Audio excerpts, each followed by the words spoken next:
unboxing ba tawag ito? Kasi hindi ko naman tinanggal sa box.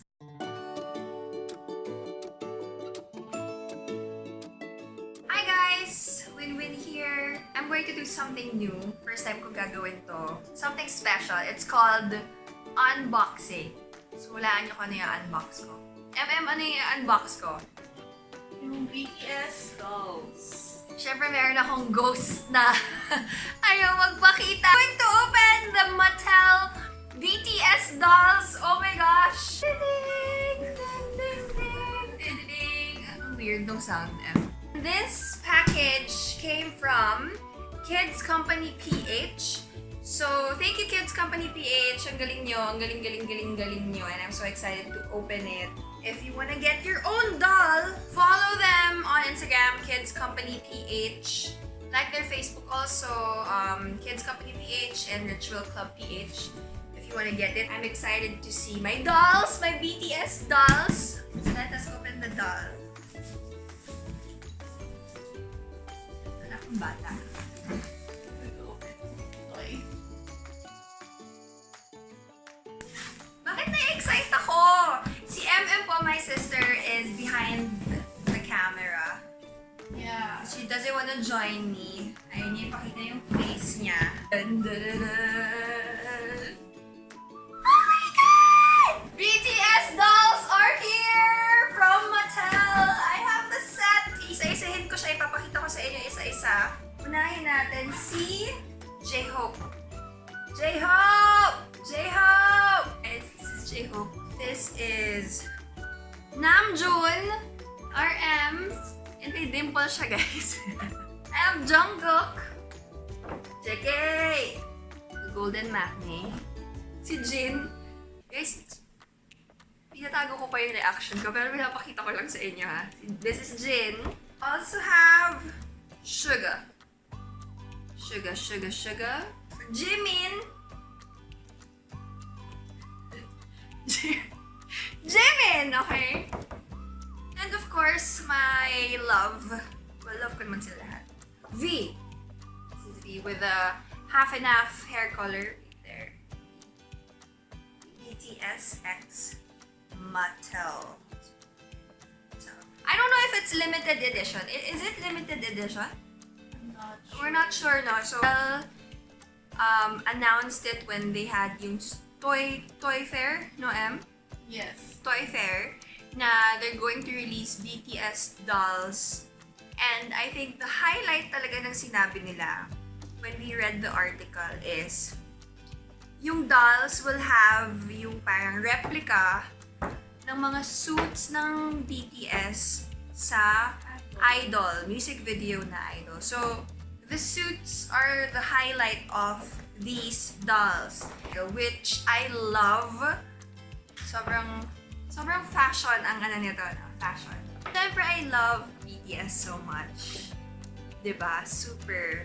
But I have to say, I got really surprised kung bakit ganito yung itsura nila. Yung ine-expect nyo na Barbie. Hindi rin siya yung paano ba? Iba yung itsura nila. They have a different look here. They don't actually look the same. This is not Jimin. This is not Jimin's face. No, ang layo. Definitely not Jin's aura. This is not worldwide handsome for me. It's a thought that counts. At least they have their dolls already. And sabi naman nila sa article nila, and sa pagkaintindi ko, the way I understood it is, the highlight of these dolls are the clothes.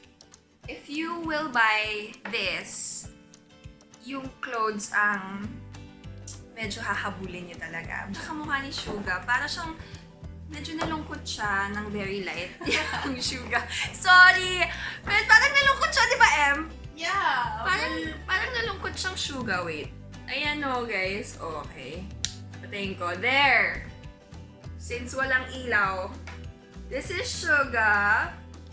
This is Jimin. Look at the face. This is V. But that one looks good too. Okay siya. Yeah. Okay siya. Okay. Si RM, kuhang-kuha nila yung dimples. I don't know if you can see it, but may dimple. Cute naman siya. I hope. My sister is reacting. JK, ang layo kay JK. Hindi siya cute. Yun si Jin. I'm actually kind of disappointed sa itsura ni Jin. The face, how they made it. Because it doesn't really...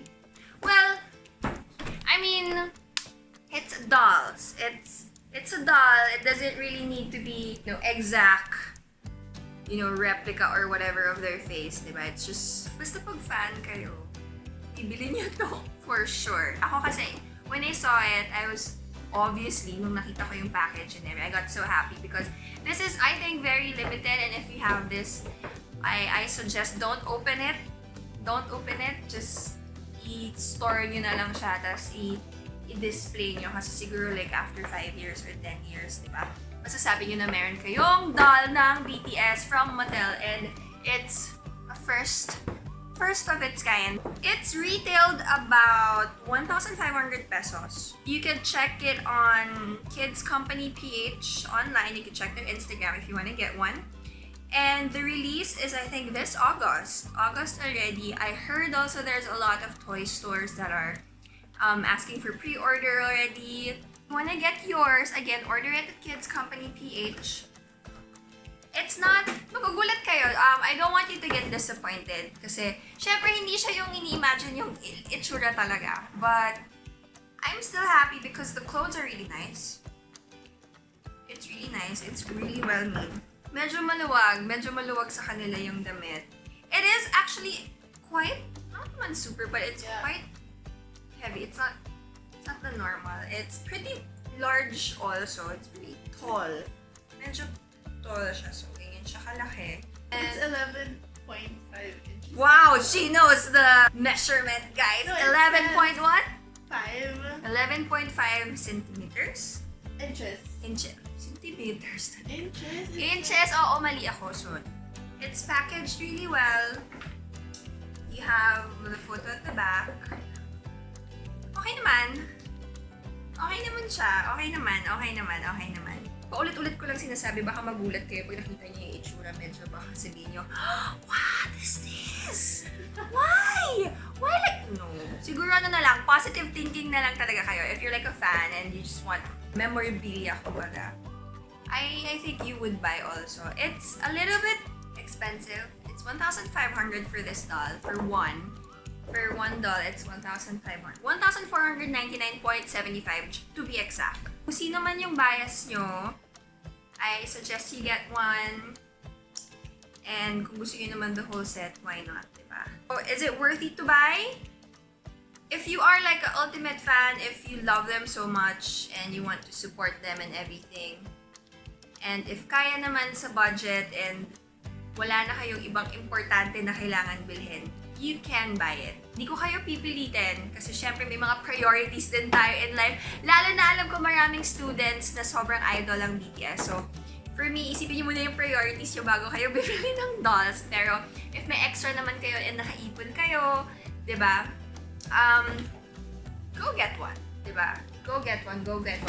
Unboxing ba tawag ito? Kasi hindi ko naman tinanggal sa box. Well, Tinanggal ko siya sa malaking box. Kasi ayoko siyang tanggalin sa box kasi i-display ko siya, guys. But again, if you wanna get your own dolls, you can go to kidscompany.com. Lahat yon genuine. It's all authentic. They accept different kinds of payment methods. Online, meron din sila. Free shipping is available for orders above 1,000. I'm reading it kasi ayoko magkaroon ng mali pag sinasabi ko para alam na alam niyo yung gagawin nyo. And they also offer discount and deals all year long. Kids Company PH, follow them on Instagram, like their page on Facebook. So thank you, Kids Company, for these dolls. Grabe. Thank you kasi meron ako. Mababaliw ka na naman. Ano yan? Mababaliw ka na naman. Slight lang. I will be giving away alongside with Kids Company because I asked them if I could give kahit isang doll sa isang lucky army. Because I also want to give back to those armies here in Manila because you guys are so kind. Sobrang supportive niyo sa akin. Sobrang, hindi naman kasi halata na medyo grabe ako sa BTS na funny. Diba, Em? I'm here. See this?